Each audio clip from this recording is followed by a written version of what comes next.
So, ang tanong mo, ano sir. tanong mo? Kinuhanan ko ng ano, sir? Reading, shorted. Shorted, sir. Ah. So, magnetron to, di ba? Yes, So, sir. normal lang talaga na shorted yan. Kasi yun yung pinaka niya element niya eh. So, ang dapat mong malaman doon, isa sa terminal, either ito or dyan, papunta dito, dapat walang reading.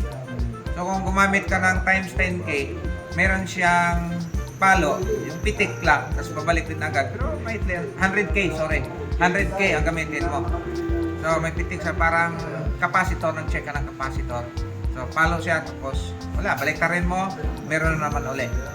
So, dapat walang leak o reading tong dalawang terminal sa ground. Tapos ito naman, high voltage diode. So, pag-check ng high voltage diode, may reading siya forward using times 10K or 100K. Pag binalik mo, wala. Pero kung ginamitan mo to ng mababang range, halimbawa, times 1, times 10, wala kang mababasa nito. Sabihin mo open, di ba?